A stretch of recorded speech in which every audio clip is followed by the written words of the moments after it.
देश से भागने के बाद पहली बार शेख हसीना ने मीडिया में अपनी बात रखी है। इसमें शेख हसीना ने सेंट मार्टिन द्वीप को लेकर अमेरिका पे आरोप लगाए हैं। इकोनॉमिक टाइम्स ने हसीना का यह संदेश पब्लिश किया है। सेंट मार्टिन द्वीप बंगाल के उपसागर में ईशान्य दिशा में 3 स्क्वायर किलोमीटर में फैला हुआ है। इस द्वीप पे अंदाजन 3700 लोग रहते हैं, जो फिशिंग और एग्रीकल्चर से अपना पेट भरते हैं। म्यांमार के नज़दीक होने से और इम्पोर्टेंट समुद्री मार्ग नज़दीक होने से पूरी दुनिया का ध्यान सेंट मार्टिन द्वीप पर रहता है।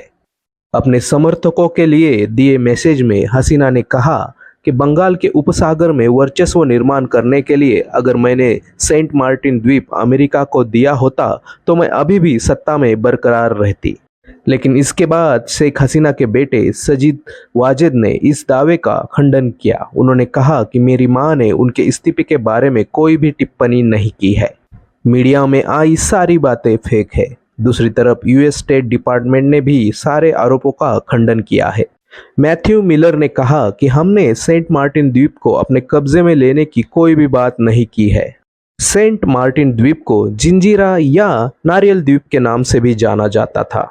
18वीं शताब्दी में अरब व्यापारियों ने इसे जजीरा नाम दिया था। बाद में 1900 में इस द्वीप को ब्रिटिश भारत में शामिल किया गया। उसके बाद सेंट मार्टिन नामक क्रिश्चियन धर्मगुरु के नाम पर इसका नाम रखा गया। 1947 के बाद यह द्वीप पाकिस्तान का पार्ट बना और 1971 के बाद बांग्लादेश का। दुनिया के सबसे व्यस्त समुद्री मार्गों में से एक मलाक्का के नज़दीक सेंट मार्टिन द्वीप होने से उसे महत्व प्राप्त हुआ है। अगर इस द्वीप पे किसी देश की सेना का प्रभुत्व हुआ तो उस देश का बंगाल के उपसागर पे वर्चस्व बढ़ेगा। लेकिन सवाल उठता है कि अमेरिका की नज़र इस द्वीप पे क्यों है? इसका सीधा सा जवाब है, दक्षिण एशिया में बढ़ रहे चीनी प्रभाव को कम करने के लिए अमेरिका को यह द्वीप चाहिए।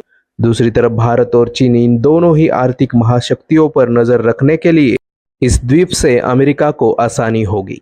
देश से